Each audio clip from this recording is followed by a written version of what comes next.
The silence of St. Francis Night Hospital was almost eerie. The corridors, usually bustling with busy nurses and doctors, now seemed deserted. The dim light from the lamps flickered, reflecting off the sterile walls, giving the intensive care unit an even colder and more lifeless appearance. Lauren Letby, one of the senior nurses, slowly walked down the long corridor, occasionally glancing at the monitor by the duty station. Her face remained calm and impassive, like that of someone long accustomed to the sight of suffering and pain. Suddenly, the piercing sound of an emergency call broke the silence. A red light on the wall blinked urgently, signaling a critical condition in one of the infants in the intensive care ward. Lauren instantly sprang to her feet and ran to the needed room. Doctors were already gathered around the incubator, where a newborn baby, a little boy barely breathing, lay. "He's crashing," Dr. Richardson said tensely, fighting for every second of the infant's life. His hands moved swiftly between machines, administering more and more medications. Lauren rushed into the room, her movements precise and confident. She quickly checked the monitors, but she already knew the chances were slim.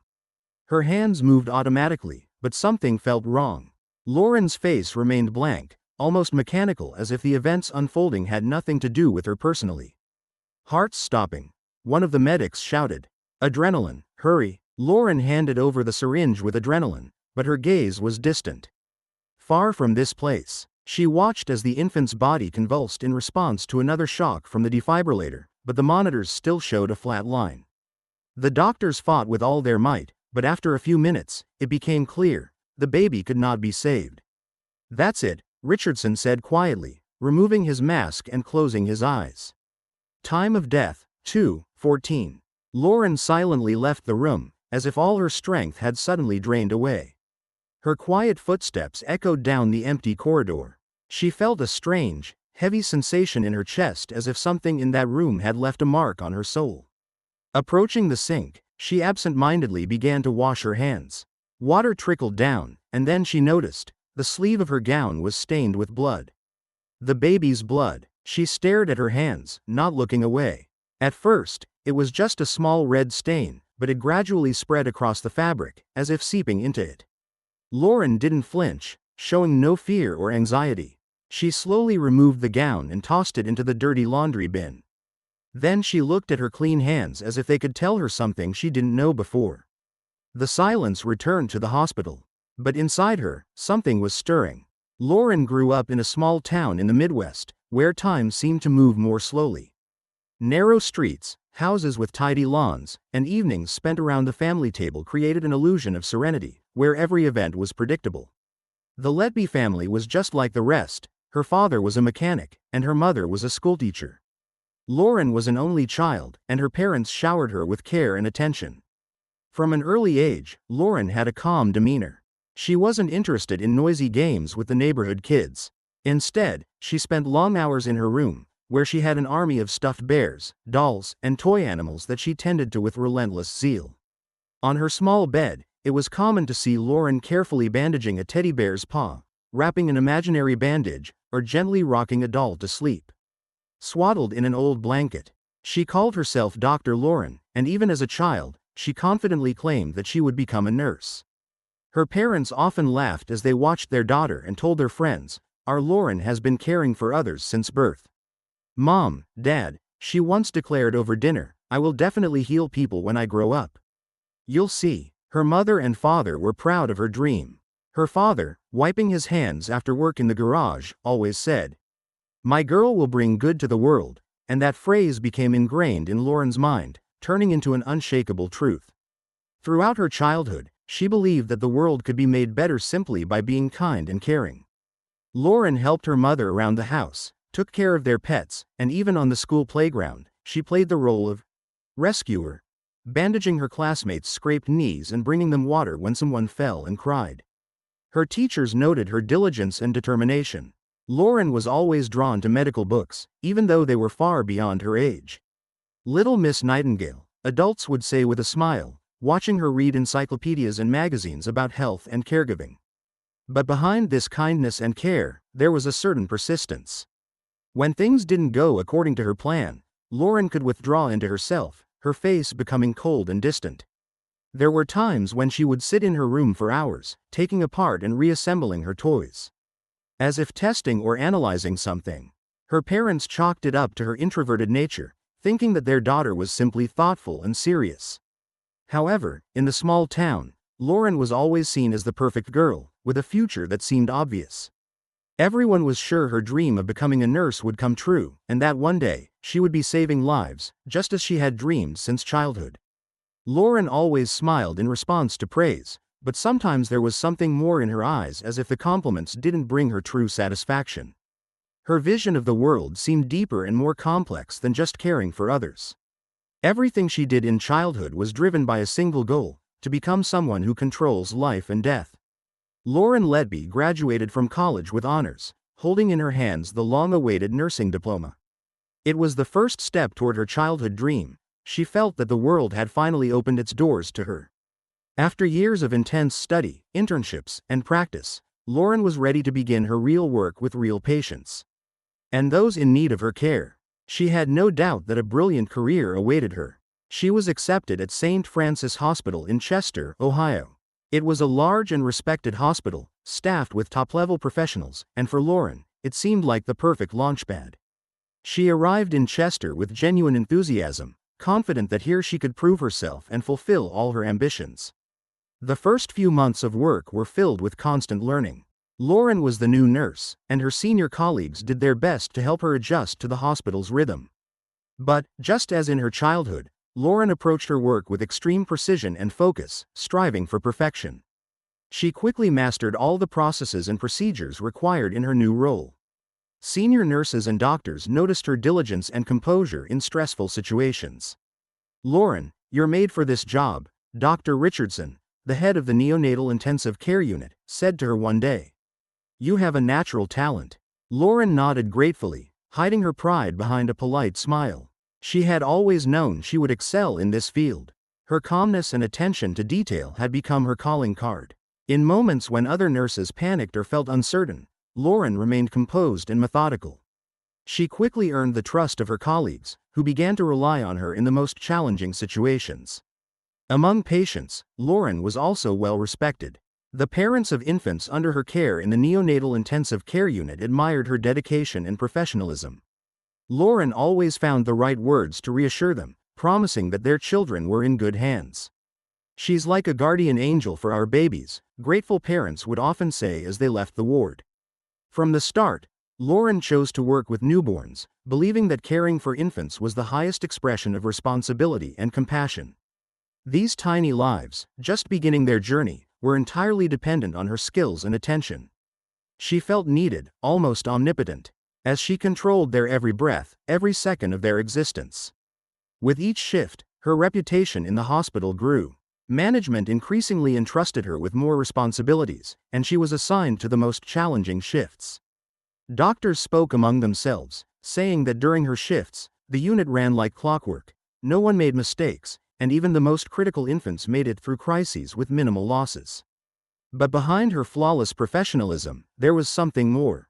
Lauren began to feel a special connection with what happened in those sterile rooms. In her hands were life and, sometimes, death. And this balance between the two extremes seemed almost magical to her.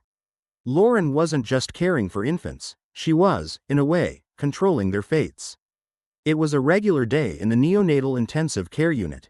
Lauren had been working at St. Francis Hospital for several months, and each of her days began the same: change into her white uniform, spend the shift among infants whose lives depended on her every action, and return home with a sense of duty fulfilled. But that day, everything went wrong. Little Jacob Foster, born prematurely, had been in the hospital for several weeks. He was gradually recovering, and his parents, Tom and Meg, came to visit him every day, smiling and hopeful that they would soon be able to take their son home. Lauren had been carefully monitoring the boy's condition, as she did with all her patients, but Jacob seemed to require special attention. Lauren felt particularly attached to him. And despite her calm exterior, a tenderness toward this fragile being grew within her. That day started like any other. Lauren checked the machines, recorded data in the log, and monitored the infant's breathing. However, around noon, a sudden alarm went off in the unit. It was Jacob's monitor. His breathing had suddenly slowed, and his pulse was rapidly dropping. Lauren rushed to the incubator, instantly assessing the situation. She called the doctors while simultaneously trying to stabilize the baby. Within a minute, Dr. Richardson and several nurses were in the room. Everyone was fighting for the child's life, but despite all their efforts, Jacob's condition continued to deteriorate. "Come on, baby, breathe," Lauren whispered quietly, her face emotionless, though everything inside her was trembling. The medical machines kept beeping urgently as the doctors did everything they could to save the boy. But after 20 minutes, when it became clear that all possible measures had been exhausted, Dr. Richardson stopped. He removed his mask and sighed heavily.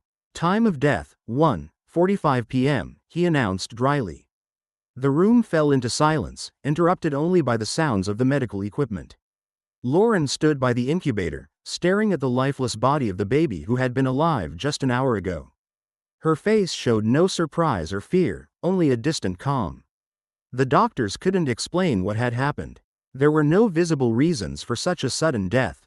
Jacob had been improving. His condition was stable. The event left everyone puzzled, but Lauren seemed to take it especially hard. She silently helped remove the baby's body and then left the room, feeling a strange weight in her soul. When the news of Jacob's death reached his parents, Lauren went to them herself to offer her condolences. Tom and Meg were devastated. Meg couldn't hold back her tears, and Tom sat staring at the floor, clearly unable to process what had happened. Lauren approached them, her voice quiet, almost a whisper. "I'm so sorry. We did everything we could." Meg nodded, unable to speak, and Tom merely squeezed Lauren's hand in silent thanks for her efforts. She didn't leave their side until the very end, even attending the funeral a few days later. Lauren stood among the relatives and family friends, her face showing sadness and compassion. She listened intently as the priest spoke about Jacob's short but meaningful life, her eyes dry, but her gaze heavy. Everything appeared as it should. A nurse who genuinely cared for her patient was at the center of a tragedy. No one could have guessed that this was only the first case. Several years had passed since Lauren began working at St. Francis Hospital. Her reputation as a responsible and attentive nurse had solidified, but beneath the calm exterior of the unit, something troubling was unfolding. More and more infants in the neonatal intensive care unit were dying unexpectedly, and although each case was explained by the complexity of their conditions, some doctors and nurses began to notice a pattern that made them question what was really happening. Rebecca Hill, one of the senior nurses, had been working at the hospital for over 10 years. She had seen many difficult cases and experienced the loss of children alongside their families, but she couldn't recall anything like this. Far too often, during shifts where Lauren was on duty, something inexplicable would happen. It seemed as though fate itself had turned against these infants. Rebecca began to notice that on Lauren's shifts, there was an increasing number of sudden deteriorations in the infants' conditions. Babies who seemed to be on the road to recovery would suddenly begin to decline rapidly. Some died right in the doctor's arms, while others passed away within hours of showing signs of trouble. All of these deaths were explained as tragic but natural outcomes, infections, sudden complications, and congenital issues. But Rebecca couldn't shake the feeling that there was something more behind these events. One evening, while sitting in the break room, she opened the logs of shifts and infant deaths. As she scanned the records, her heart sank. In the past year, more children had died in the unit than in all her previous years combined. However, the most unsettling fact was that nearly all the cases occurred during Lauren's shifts. The doubts she had been harboring for months now began to turn into full-fledged suspicion. "This is just a coincidence," Rebecca tried to reassure herself. But the coincidence was happening far too often. Her colleagues had also started quietly discussing the strange pattern amongst themselves. No one spoke openly, but the unease was growing. Shift after shift, they saw babies dying, and more often these incidents were happening when Lauren was on duty. "Rebecca, have you noticed it?" Alice, one of the nurses, asked one day as they sat over coffee in the staff kitchen. "Noticed what?" Rebecca replied cautiously, though she already knew what Alice was getting at. "Lauren, I don't want to jump to conclusions, but doesn't it seem strange to you how many tragedies happen on her shifts?" Rebecca nodded, hesitating to continue the conversation. She knew something needed to be done, but she was afraid of being wrong. What if it really was just a coincidence? Lauren had always been polite, hardworking, and attentive. She genuinely seemed to care about every loss, and her presence at the funerals gave the impression of someone who deeply cared about the fate of her patients. Yet, Rebecca's doubts continued to gnaw at her. After another tragic death, she decided she could no longer stay silent. She made her way to Dr. Richardson's office to share her concerns. Her heart raced as she knocked on the door. "Come in," came the voice from inside. Dr. Richardson was seated at his desk, reviewing another set of medical reports. He looked up when he saw Rebecca and gestured for her to sit. "How can I help you, Rebecca?" he asked with a slight smile. She took a nervous breath and began to speak. "Doctor, I don't know how to say this, but something doesn't feel right. I've been noticing it for months now. There are too many deaths, and they all seem to happen when Lauren is on shift." Dr. Richardson frowned but didn't interrupt her. He let her speak fully. Rebecca explained her observations and the unsettling coincidences that had been bothering her. When she finished, silence filled the room. Dr. Richardson leaned back in his chair, thinking over her words. "Rebecca, I understand your concern," he finally said. "But you know how our unit works. Every case is thoroughly investigated. All the infants who die in our care undergo comprehensive evaluations. They often have severe underlying conditions. I know it seems strange, but this is just a coincidence." Rebecca felt disappointment wash over her. She had expected this response but had still hoped her concerns would be taken seriously. She nodded, realizing that convincing Dr. Richardson would not be easy. "I ask that you don't spread these rumors," he added gently. "We need to be careful. False accusations could ruin someone's career, and Lauren is one of our best nurses." Rebecca left the office with a heavy heart. She knew her words hadn't had the desired impact. But deep inside, the feeling persisted. This was no coincidence. Rebecca felt drained. Ever since she had spoken to Dr. Richardson, her anxiety had only worsened. The colleagues with whom she tried to discuss the strange coincidences would listen, but none dared to openly voice their support. At St. Francis Hospital, there was an unspoken trust among the staff, and Lauren Letby seemed to be beyond suspicion. Months passed, but the situation didn't change. The deaths of infants continued. Lauren remained one of the most respected nurses, while Rebecca found herself isolated with her thoughts. More and more, she found it difficult to focus on her work. The hospital, which had once felt like home, now filled her with a sense of helplessness and fear. One evening, after another long shift, Rebecca sat in her small apartment, unable to sleep. Her thoughts kept returning to Lauren. She couldn't just walk away without doing something. She knew the truth needed to come to light, but she realized that her efforts within the hospital would be futile. It was then that Rebecca made a decision. She would leave the hospital. She couldn't continue working in a place where she faced this horror daily, and where the administration turned a blind eye to the obvious. But before leaving, she would make sure that her observations wouldn't be forgotten. Rebecca began searching for an independent investigator specializing in medical crimes. She knew that such cases were extremely difficult, and accusations of patient murders couldn't be made lightly without evidence. However, after reviewing her notes and logs, she realized that there was enough data to at least start an investigation. A few days later, she came across the name James Hall, an investigator with extensive experience in medical crime cases. His success in solving several difficult cases of medical malpractice and intentional patient killings made him one of the best in his field. Rebecca contacted him, briefly outlining her situation and arranging a meeting. It was a cool autumn morning when Rebecca walked into James Hall's small office. He greeted her with a slight smile and motioned for her to sit across from his desk. James was a middle-aged man with a confident, calm demeanor that immediately inspired trust. "I've read your letter, Rebecca," he began without delay.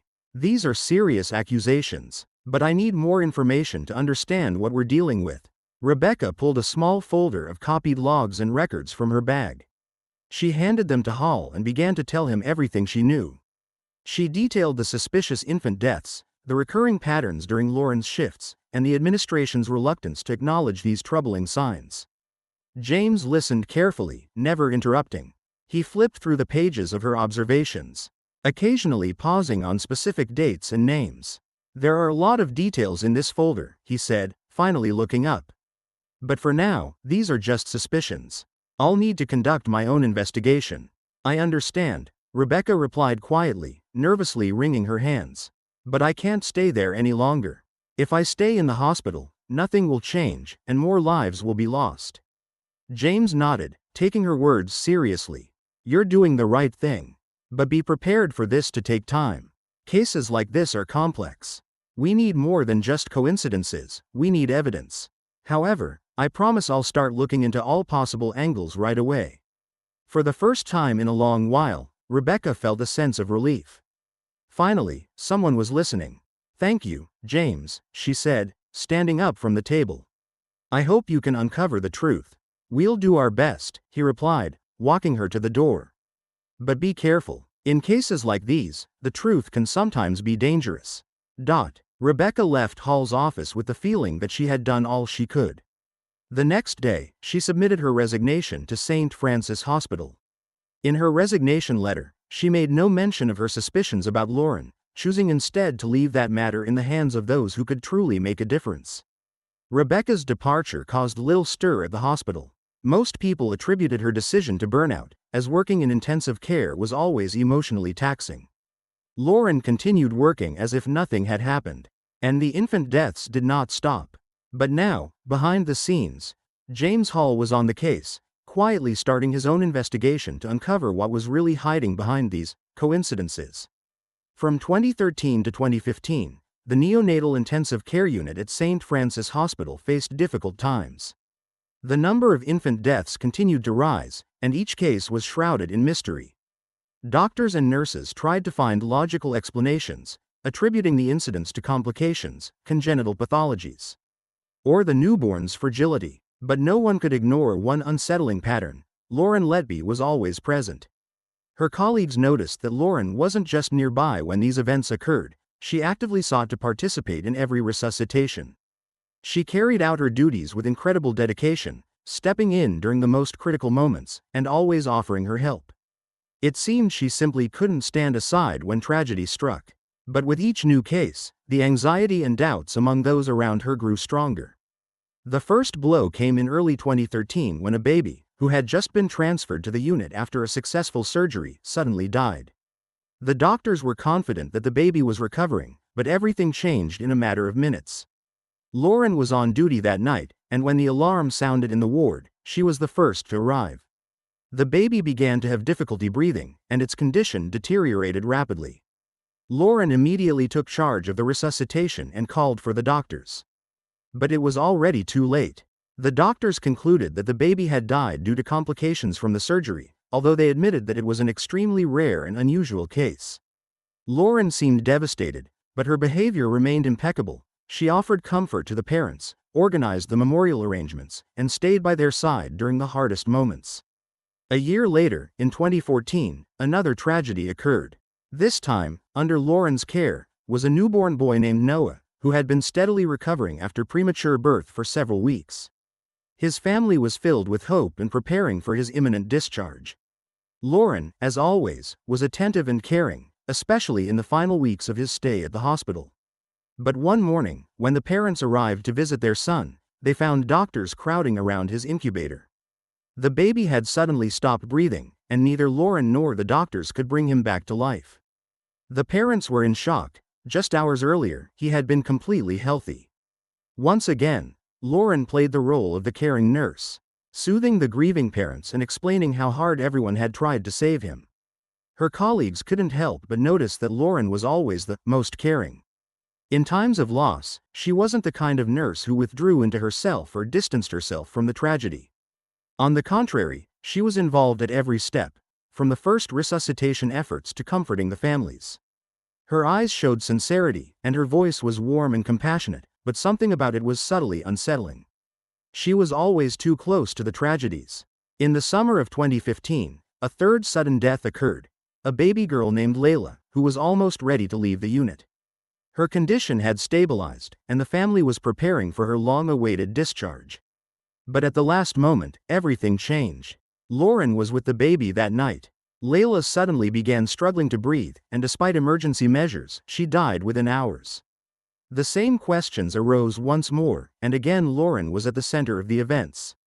She not only took an active part in Layla's resuscitation but, as before, offered support to the grieving parents after her death. Everyone who saw her was struck by her composure and emotional involvement. She always seemed completely dedicated to her work and to the children she cared for. No one could suspect her of anything wrong.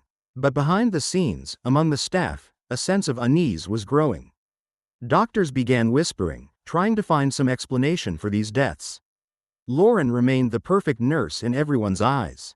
But in private conversations, there was increasing talk about how her presence during these tragic events had become too frequent to be a mere coincidence. "I can't believe it happened again," Alice said to her colleague after Layla's death. "And once again, Lauren was there," the colleague quietly replied, afraid to even voice their thoughts aloud. These deaths gave rise to a vague sense of threat, but no one dared to make direct accusations. The administration continued to insist that all of this was a tragic coincidence. That in such units, unfortunately, such things happen. Lauren continued her work, leaving behind a trail of unresolved questions. But no one had any concrete evidence to cast a shadow on her reputation. Meanwhile, Lauren continued to carry out her duties with the same care. Her appearance remained unchanged, sweet, kind, and attentive. But each time a new tragedy occurred in the unit, she was there. Lauren Letby, the epitome of the ideal nurse whose care and kindness impressed both colleagues and patients' families, was far from the persona she presented at work. Outside the hospital walls, her life was filled with darkness, a stark contrast to the image those who knew her only in a professional setting might expect. In her private life, Lauren appeared to be a completely different person. Where her workdays were filled with smiles and compassion, her nights plunged into darkness. Lauren began frequenting dubious places, nightclubs with dim lighting and loud music, where one could easily lose oneself in the crowd. She formed dark relationships with people far removed from the medical world. Some were involved in illegal activities, while others simply sought escape through alcohol and drugs. At first, it was Lauren's way of escaping. The evenings filled with noise and adrenaline provided what seemed like solace. Her life at the hospital was intense, marked by death and sorrow, and these nocturnal escapades became her way of forgetting, drowning everything in the neon lights of clubs and fleeting connections. Gradually, she lost control over her outward mask, and the inner darkness she had long concealed began to break through. Her new friends were individuals she would never have allowed into her professional circle. Among them were petty criminals, drug dealers, and those who lived by their own rules, disregarding boundaries and laws. In their company, Lauren felt liberated, but this freedom began to destroy her from within. None of them knew about her job. None saw her as the kind-hearted nurse she was at the hospital. To them, she was someone different, mysterious, sometimes even harsh, and always ready to push boundaries. Each day, Lauren felt more torn between her two lives. At work, her inner tension began to show, though it was not immediately noticeable. She became increasingly detached, her sweet smile appearing forced. Some colleagues started to notice a certain coldness in her. Occasionally, she seemed to lose interest in what she was doing. Her movements became mechanical, as if she was living in two worlds simultaneously. During particularly tough shifts, when another baby died in her care, she might stand beside her colleagues, doing everything required by protocol, but her thoughts were far away. When doctors tried to save a child, Lauren mentally retreated to her nighttime adventures, where everything was simpler and more understandable, where she didn't have to hide her true self. This internal split began to impact her work. Lauren increasingly felt she was losing control of the situation. One evening, after a particularly wild night, she caught her reflection in a store window. She barely recognized herself. Her eyes had become cold, tired, and lacked the spark they once had when she dreamed of becoming a nurse. Lauren realized that her life was slowly but surely spiraling out of control. Over time, her involvement in questionable parties began to raise questions.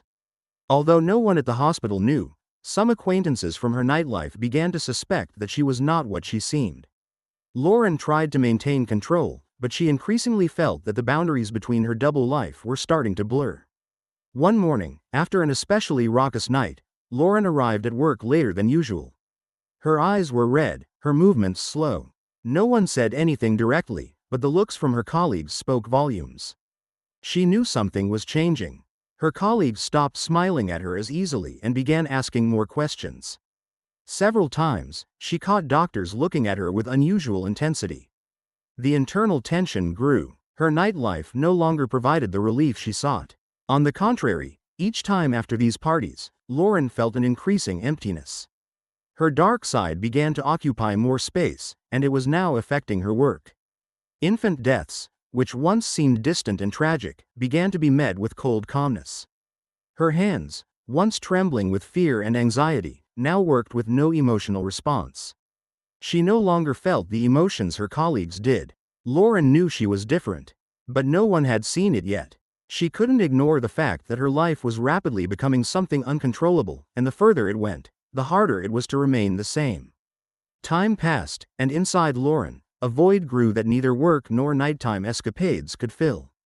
In early 2016, concerned nurses and doctors at the Hospital of St. Francis finally began to act on the growing suspicions. The number of unusual and tragic cases in the neonatal intensive care unit continued to rise. And while direct accusations against Lauren Letby had yet to be made, uncertainty and tension within the hospital reached a boiling point. The investigation was spearheaded by a group of senior nurses and doctors, including Alice, one of those who had long noticed Lauren's peculiar behavior. She began gathering information on all infant deaths occurring during Lauren's shifts.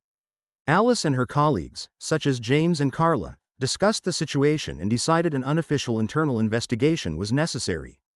Their hope was to gather enough information to persuade the administration to conduct a formal investigation.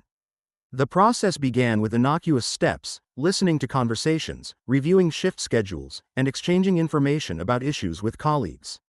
They compiled detailed lists of all death cases and tried to find commonalities linking them to Lauren. Alice gathered all shift records, noting that Lauren was present at every shift when a death occurred. The internal investigation was conducted discreetly to avoid causing unnecessary panic and not to scare off potential witnesses. Meanwhile, Lauren continued to perform her duties, maintaining the appearance of a normal life. She tried to stay in the spotlight, offering help to colleagues and caring for her small patients as before. However, her gaze began to show signs of tension, and her behavior became more guarded. Lauren sensed that something unsettling was in the air but couldn't pinpoint exactly what was happening. The investigation committee, composed of doctors and senior nurses, found no clear evidence pointing to Lauren's guilt. All the reports and documents collected by Alice and her colleagues did not contain sufficient evidence for formal charges. The main facts, such as the number of deaths and their timing, were not enough to form a legally sound conclusion. Medical reports describing the causes of death were vague and did not always indicate abnormal factors. After several months of investigation, the hospital administration, under pressure from the situation, finally made its decision. The administration concluded there was not enough substantial evidence to dismiss Lauren or even to reassign her. The official statement declared that the investigation had not uncovered serious violations, and Lauren Letby continued to work in the unit. This decision caused shock and dissatisfaction among doctors and nurses. At meetings, they openly expressed their outrage. Their colleagues were dismayed that their efforts had been in vain, and Lauren remained in her position as if nothing had happened. "This is unfair," Alice said at one of these meetings. "We know something is wrong. How can we ignore the obvious coincidences?" "But we don't have concrete evidence," James argued, trying to remain objective. "The administration is just doing its job and won't take further action until there is clear evidence." "This is just unacceptable," Carla interrupted. "We need to keep looking for what we might have missed. Our patients deserve better." The atmosphere in the hospital became even tenser. Many staff members began openly expressing doubts and concerns. Suspicion that had once been hidden now sparked debates and discussions. Lauren increasingly isolated herself from her colleagues. Her actions and decisions raised suspicions, but there was still no direct evidence of her guilt. Although the unofficial investigation did not yield the desired results, it laid the groundwork for further discussions and inquiries. Alice and her colleagues, despite the official decision of the administration, continued to monitor the situation, hoping that sooner or later the truth would come to light. Lauren, for her part, continued her work. But her nervousness and internal tension became increasingly apparent. With each new shift, her behavior grew more cautious, and the cracks in her carefully maintained facade became more evident. In early 2017, despite previous investigations and internal debates, St. Francis Hospital continued to operate as usual. The number of mysterious infant deaths occurring during Lauren Letby's shifts remained unchanged, but the lack of clear evidence continued to be the main obstacle to official charges. The situation was on the verge of escalation, and tension among the staff was palpable. One of the nurses working at the hospital was Kimberly, a new addition to the intensive care unit. By chance, her shift coincided with one of Lauren's. Kimberly was attentive and organized. During her shift, she was sorting medical logs to be archived. In one of the cabinets in Lauren's office, she accidentally came across a series of notebooks and journals neatly arranged on a shelf. The notebooks and journals appeared suspiciously organized. Noticing this, Kimberly decided to take a look inside, not realizing how it would impact her future. It turned out these were Lauren's medical logs, containing records of shifts and medical cases. However, among the medical documentation were other entry types unrelated to medical records. These entries detailed dates and specifics of all infant deaths in the unit over the past years, with detailed documentation, sometimes including notes on the time and circumstances. Kimberly felt something was off. The records seemed too systematic and consistent to be mere coincidence. Some pages contained not only facts but also vague notes about what might have happened at certain times. Lauren always described her work with remarkable precision, but these records stood out for their detailed approach to dates and events. As Kimberly flipped through the pages, her heart raced. Numbers and names of infants who had died too soon flashed before her eyes, and the overall impression of the records began to raise alarm. The entire record system seemed less like a method of maintaining medical data and more like a catalog of events that appeared to have special significance. Kimberly knew that these records could not simply be part of standard medical reporting. It was more than just documentation, it seemed to be a systematic list of tragedies. A growing sense that she had stumbled upon something significant filled her mind. She decided that these logs needed to be handed over to someone who could understand their importance and investigate them properly. The next day, Kimberly, summoning her courage, went to the administration and presented her discovery. Her supervisor, Georgina, known for her objectivity, understood the seriousness of the situation after a brief review of the records. Calling the administration, she handed over the journals and insisted that the information be forwarded to law enforcement. Soon after, Lauren's medical logs were in the hands of the police. Detective James Hall, who had been previously involved in the unofficial investigation, immediately took on the case. He reviewed the records carefully, and his suspicions were only reinforced. The records indicated that Lauren might have been familiar with each infant death case, possibly even planning them. James Hall realized that he now had substantial evidence that could change the course of the investigation.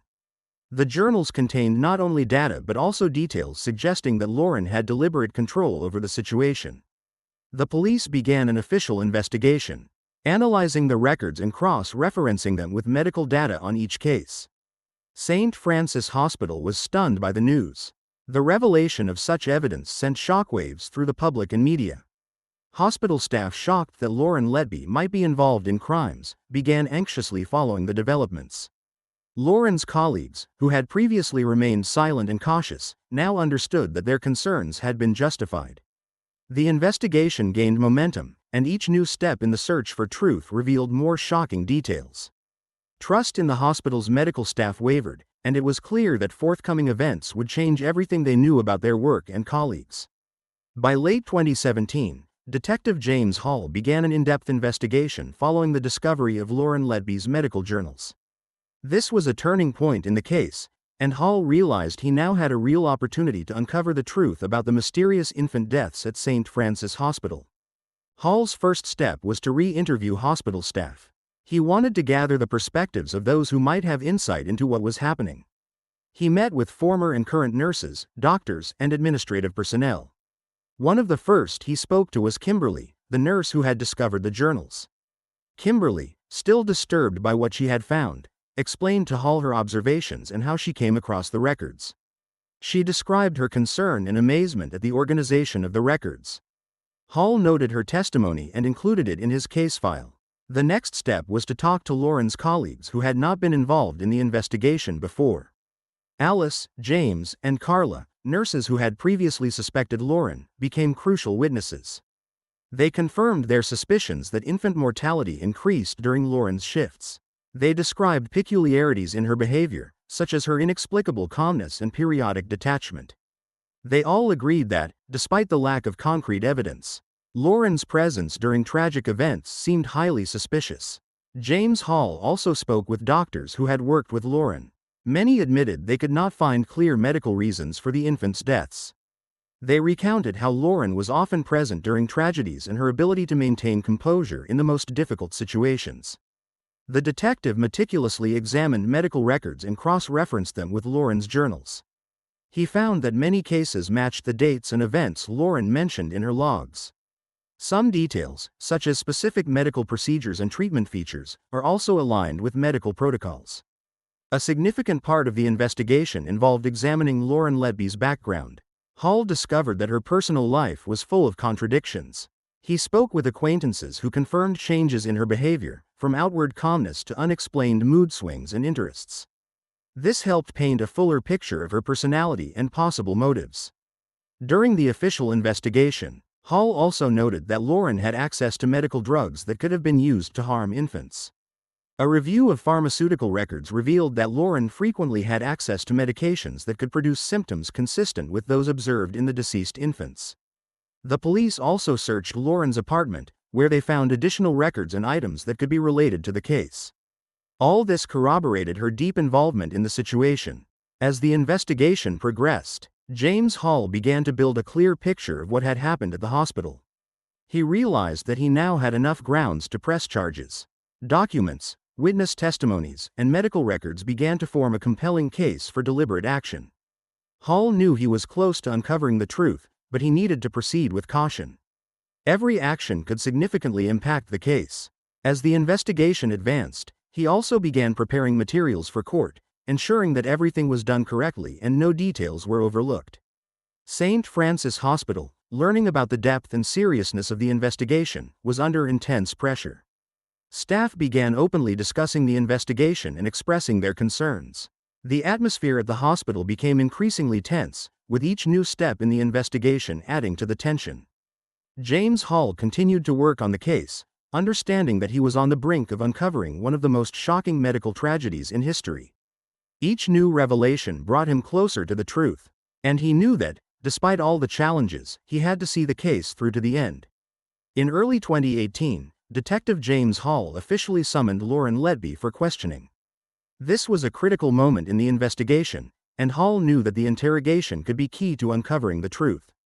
Lauren arrived at the police station with an air of confidence, trying to maintain her composure. She was dressed formally and appeared impeccable as always. There were no visible signs of anxiety in her manner, but Hall noticed that she was excessively cautious. During the interrogation, Lauren immediately proclaimed her innocence. She insisted that all the allegations against her were the result of coincidences and misunderstandings. Her confidence was unwavering, but Hall observed that she avoided eye contact and her hands occasionally trembled, despite her efforts to remain calm. "I understand that these accusations may be serious," Lauren began, her voice calm but with a troubling tone, "but I assure you that I am not involved in these tragedies. My work has always been focused on helping and caring for patients." Hall continued to question her about her work, shifts, and how she spent her time between shifts. Lauren maintained that she always adhered to medical protocols and that any coincidences with the timing of the infant deaths were merely random. She detailed how she had tried to assist in each case, emphasizing her dedication to her profession and her patients. However, with each of her responses, Hall noticed that her confidence began to waver. Lauren corrected her statements several times and struggled to answer some questions clearly, adding an air of uncertainty to her testimony. Her confidence seemed like a facade concealing growing tension. Hall sensed that something more might be hidden beneath this exterior. After several hours of interrogation, Lauren left the police station with visible relief. However, her confidence in her innocence did not impress Hall. He understood that her behavior could be a sign of guilt or, at the very least, concealed anxiety. Meanwhile, Hall focused on gathering additional evidence. He continued to examine medical records and recheck details he might have previously overlooked. An important step was interviewing the families of the deceased children. Hall held meetings with parents and relatives, trying to learn more about their loved ones and their interactions with Lauren. These meetings were emotionally challenging but provided crucial details that helped create a fuller picture of what was happening. Parents spoke about their feelings and experiences, describing how their children suddenly began to suffer and die despite no prior obvious health issues. They described their encounters with Lauren as ambivalent. On the one hand, she always showed attention and care, but on the other hand, they noticed that her interactions were often somewhat wary and detached. Some families reported that Lauren behaved strangely when discussing their children's health, especially during moments when things were not going well. They remembered her calmness and confidence, which seemed incongruous with the tragic circumstances. These accounts confirmed what Hall had already suspected: Lauren might have had a more personal involvement in the events than merely a professional one. One parent mentioned that Lauren frequently inquired about their child's condition during critical moments, which seemed odd to them. These details became significant for Hall as they indicated Lauren's potential presence during critical times. Aligning with the entries in her journals, each meeting with families provided more details that helped reconstruct the events. The parents were grateful for Hall's efforts, and their testimonies became a vital contribution to the case. The collected evidence and testimonies began to coalesce into a coherent picture. Hall understood that the work was not yet finished, and he needed to continue examining new evidence and piecing together the puzzle. He kept a close watch on Lauren, observing her behavior and reactions to the investigation. A clear picture was starting to form in his mind, but it was crucial not to overlook any important elements in this complex and troubling case. By the end of 2017, after months of thorough investigation, Detective James Hall and his team had gathered sufficient evidence to charge Lauren Letby. The decisive moment arrived. Lauren was arrested on charges of murdering and attempting to murder infants. The arrest took place at her apartment on the outskirts of Chester. The operation went off without a hitch. Lauren was detained early in the morning as she was about to leave for work. As the officers escorted her to the car, Lauren tried to remain calm, but her face betrayed her anxiety. Investigators and officers proceeded with a search of the apartment, which became a crucial phase of the case. Hall closely supervised the process, knowing that any evidence found could play a key role in the trial. The apartment had several rooms, and the search lasted several hours. In one of the rooms, a small library, several bundles of letters and notes were discovered. They appeared to be ordinary personal documents, but a closer inspection revealed that they contained very important materials. Among them were letters and notes written by Lauren herself. The letters were filled with hatred and anger directed at the infants she was supposed to care for. Lauren expressed in these notes her negative feelings and frustration, which she claimed were caused by difficulties and disappointments at work. The notes were written with such a level of detail and aggression that they immediately drew the investigators' attention. One letter was particularly disturbing. In it, Lauren described her thoughts on how convenient it was to see the infants die because it freed them from suffering. These words evoked a chilling feeling and revealed the depth of her internal conflict and possible bias against the infants. Hall and his team examined each letter and note, analyzing their content and cross-referencing with data from medical journals. This discovery became a key piece of evidence in the case, demonstrating that Lauren harbored deliberate and malevolent intentions toward her patients. Lauren's arrest and the discovery of these letters became a sensation for the public. Local media extensively covered the events, and the Letby case attracted national attention. Ordinary citizens and medical professionals were shocked that a respected and professional healthcare worker could be involved in such horrific crimes.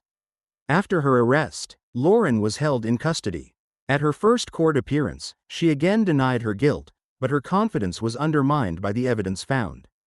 The letters and notes discovered in her apartment became one of the main pieces of evidence against her. Within the walls of St. Francis Hospital, a mix of relief and horror grew. Staff continued to discuss the events. Many were shocked by the revealed details, and Lauren's colleagues, who had previously been doubtful, now felt their fears were confirmed. The investigation moved to the next stage, and the Letby case was preparing for trial. By early 2023, a high-profile trial had erupted at Chester Crown Court, capturing the attention of the entire nation.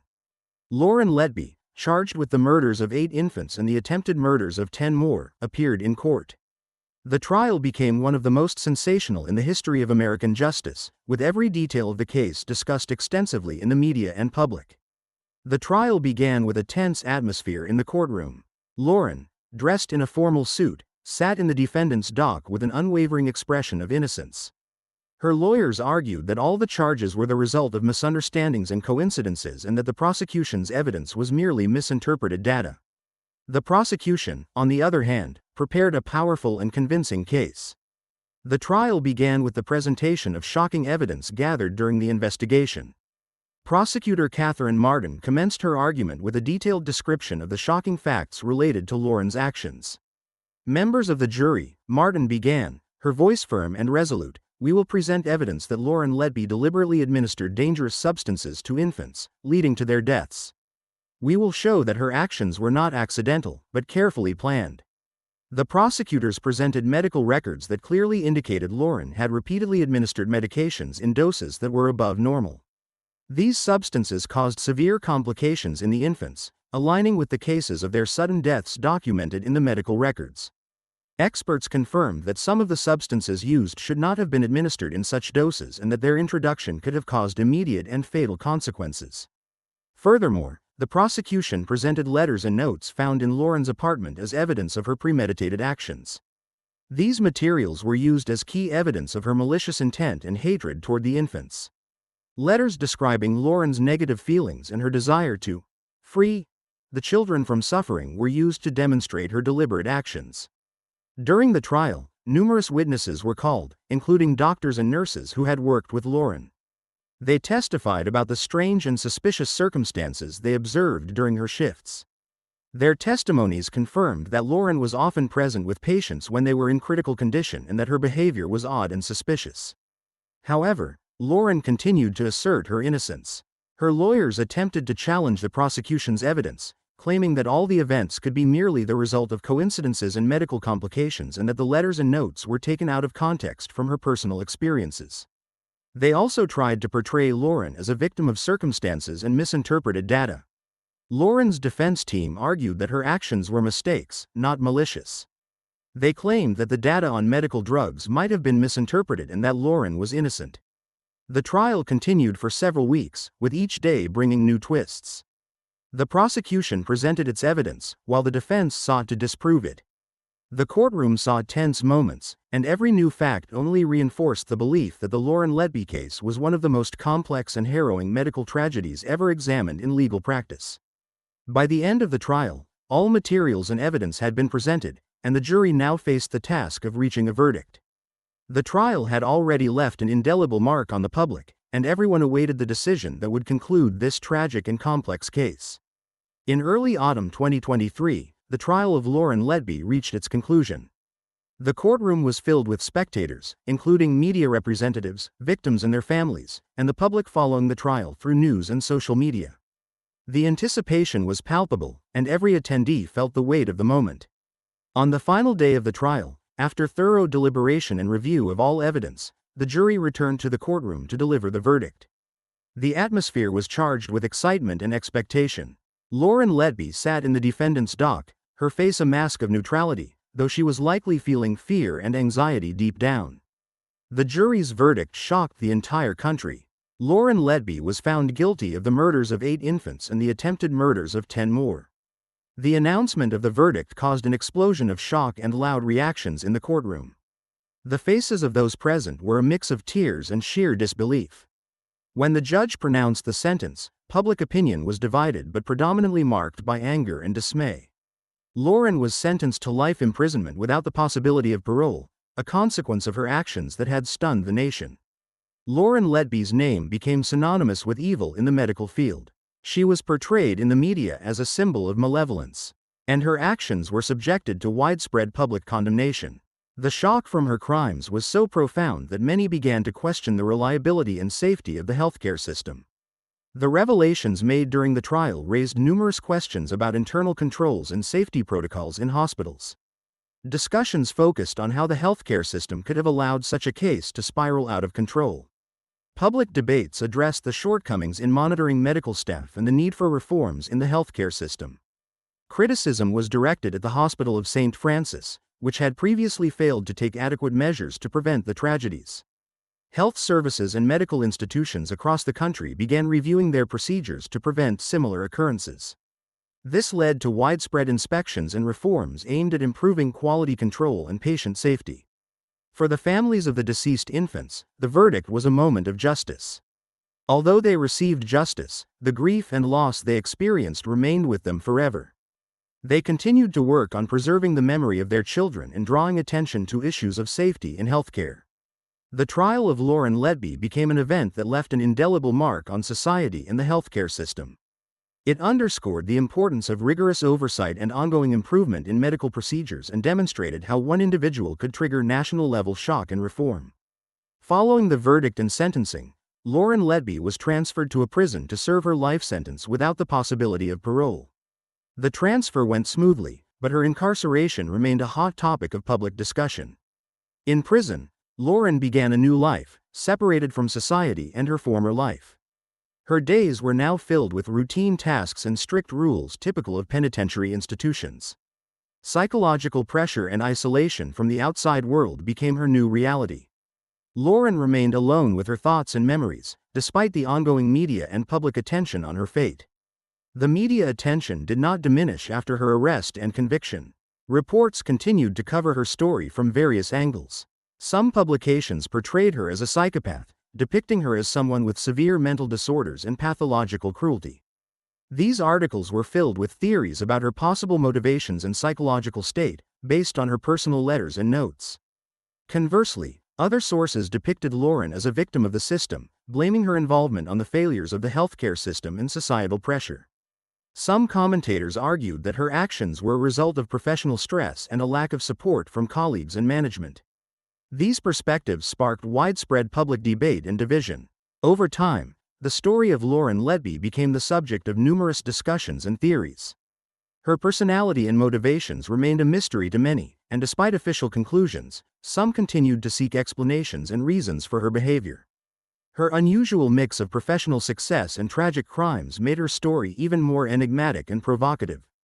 The families of the victims, while satisfied with the verdict, continued to face the emotional and psychological aftermath of the events. They found support in each other and in their efforts to improve healthcare systems and safety measures. Their struggle to honor the memory of their children and to prevent similar tragedies became a significant part of their lives after the trial. For Lauren Letby, the remaining years in prison were filled with reflections on her life and actions. She remained the center of discussions, despite the silence and isolation surrounding her.